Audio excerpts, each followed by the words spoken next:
magsisimula tayo sa dry ingredients. So, isa-isang bowl, ilalagay ko yung ating all-purpose flour or harina at isi-sift natin yan. So, ito yung una nating ilalagay. Then, lalagay na rin natin yung cocoa powder or cocoa powder.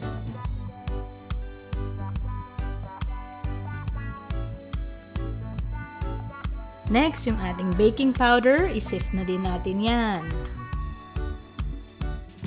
Then, baking soda. And lastly, yung ating salt.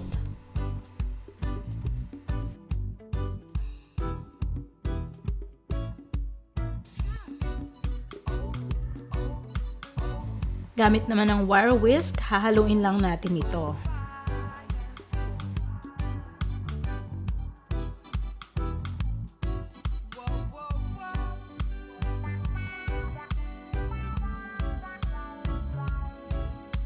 Okay, iset aside muna natin to, then gagawin naman natin yung wet ingredients.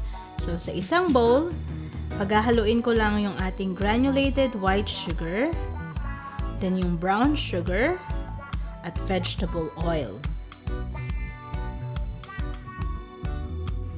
Haluin lang natin tong maigi. Kung ayaw nyo gumamit ng vegetable oil, pwede rin kayong gumamit ng butter.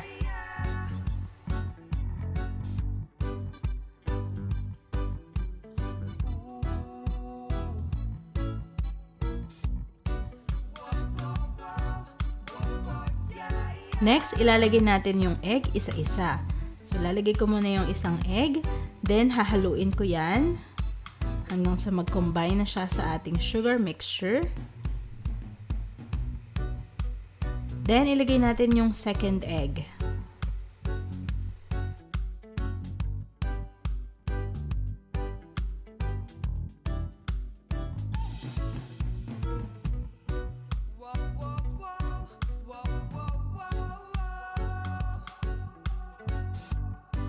Para mas masarap, lalagyan natin ng 2 teaspoon vanilla extract.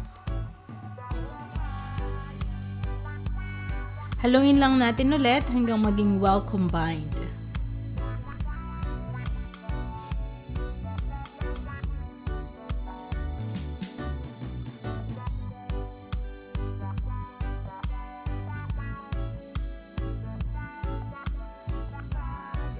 Next, paghahaluin natin yung wet and dry ingredients.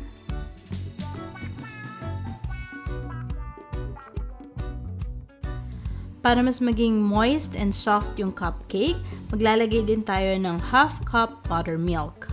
Kung wala kayong buttermilk, pwede kayong maglagay ng milk at konting vinegar.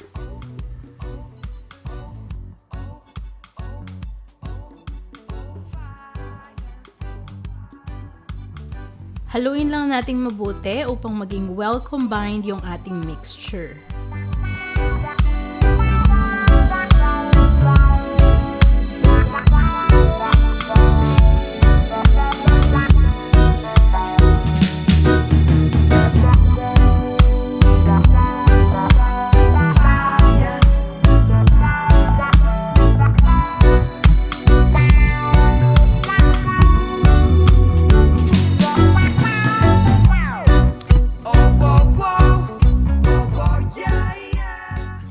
Ngayon naman, ipe-prepare na natin yung ating cupcake pan. Lalagyan ko lang yan ng paper liner.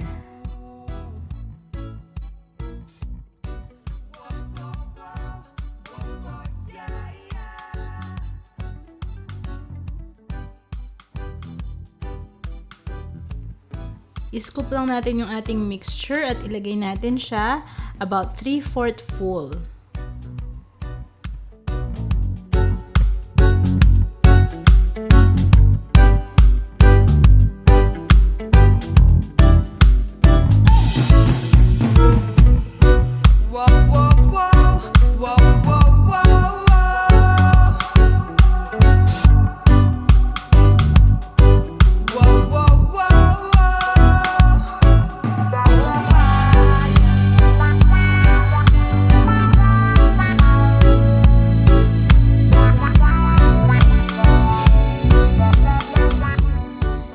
ibibake natin ito at 180 degrees Celsius for 18 minutes.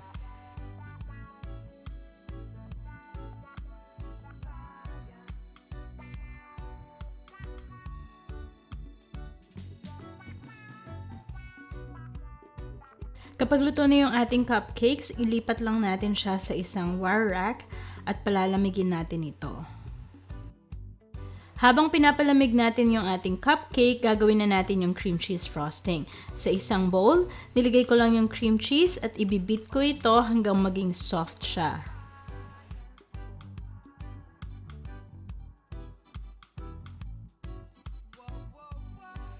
Next, ilalagay na natin yung unsalted butter.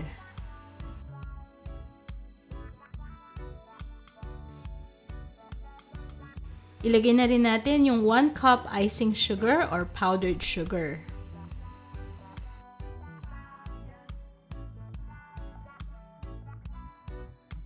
Lastly, ilagay natin yung 1 teaspoon vanilla extract. Iko-continue lang natin tong i-beat hanggang maging well combined siya.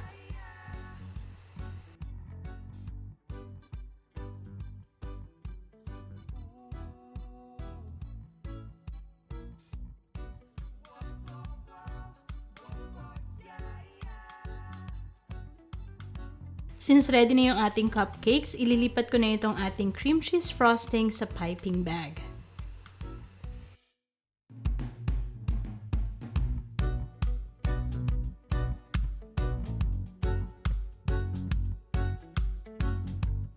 Okay, ito na yung fun part. Ipapipe na natin yung ating cream cheese frosting sa ibabaw ng ating cupcakes. So, i-decorate natin yan. Depende sa inyo kung paano nyo siya gustong i-decorate.